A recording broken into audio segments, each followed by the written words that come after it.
চলো ফ্রেন্ডস, আজ তোমাদের সাথে একটা get ready with me share করব। তার জন্য আমি ফার্স্টে একটা টোনার হিসেবে রোজ ওয়াটার নিয়ে নিলাম। তারপর তোমাদের ফেসে যে ময়শ্চারাইজার শ্যুট হয় সেরকম একটা ময়শ্চারাইজার নিয়ে নেবে। তারপর আমি সেখানে ইউজ করব হচ্ছে ল্যাকমি ফাউন্ডেশন। কারণ যেহেতু আমি দিনের বেলা মেকআপ করব, তাই আমি একদমই বেশি কিছু ইউজ করব না, একদম সিম্পল মেকআপই ইউজ করব।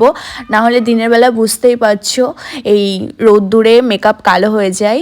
যাই হোক, তাই আমরা এখানে এই নর্মাল জিনিসগুলো ইউজ করব। ফাউন্ডেশন সেট করার জন্য আমি নিয়ে নেব একটা ফেস পাউডার, যেটা দিয়ে মেকআপটা পুরো সেট করে নেব।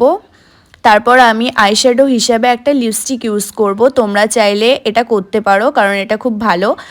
আর লিপস্টিক, মাস্কারা সব কিছু নিয়ে নেওয়ার পর আমি একটা লাল টিপ পরে নেব। যেহেতু আমি শাড়ি পরবো, কানেরটা পরা হয়নি, কানেরটা পরে নেব। চলো, ফাইনালি আমার লুকটা রেডি হয়ে গেছে। তোমরা সবাই কমেন্ট করে